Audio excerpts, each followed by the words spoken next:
साहब रहमतुल्लाह अलैह फैसलाबाद वाले वो लिखते हैं पंजाबी एक चीज मैं पंजाबी चौधरी दी पेश करन लगा। कर कर हारे सिंगार वखाए हानी कर कर हारे सिंगार वखाए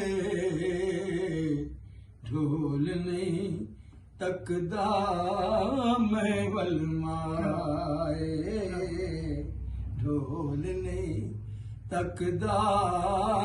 मैं वलमाए हली कर कर हारे सिंगार वखाए ढोल नहीं तकदा मैं वलमाए ढोल नहीं तकदा मैं वलमाए यार पुनल दिया मिठिया गाली यार पुनल दिया मिठिया गाली सोहणिया सुंदर उस दिया चाली सोहणिया सुंदर उस दिया चाली धरती सौ सौ ए नाज उठाए ढोल नहीं तकदा मैं वल माए ढोल नहीं तकदा मैं वल माए सावल दे मैं निमाए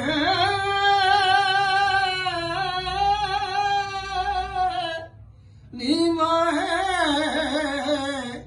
निसावल दे मैं पैरी पैया कर कर मिनता मैं रोधी रहिया कर कर मिनता मैं रोधी रहिया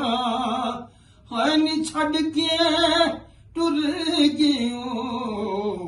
ओ देश पराए ढोल नहीं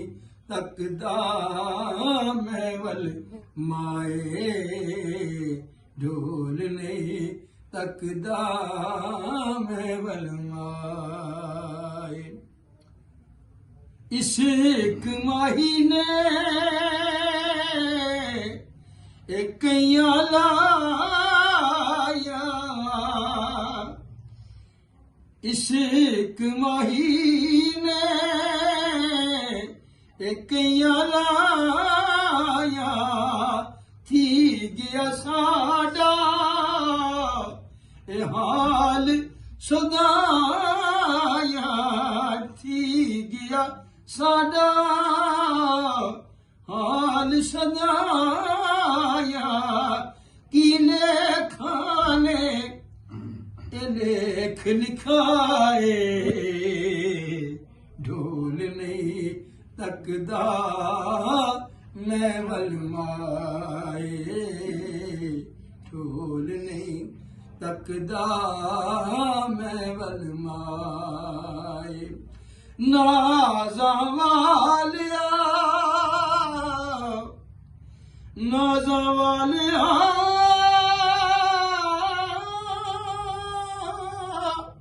नाज़ा वालिया नाज़ा वालिया यार नयाजी नाज़ा वालिया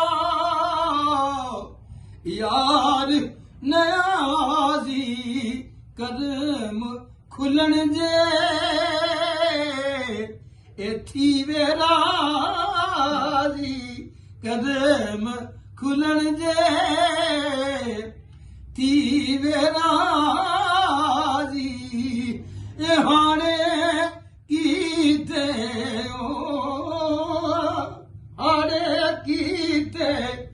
इतरले पाए ढोल नहीं तकदा मैं वल माए हानी कर कर हार सिंगार वखाए ढोल नहीं तकदा मैं वल माए ढोल नहीं तकदा मैं वल माए हानी कर कर हार सिंगार वखाए ढोल नहीं तकदा मैं वल माए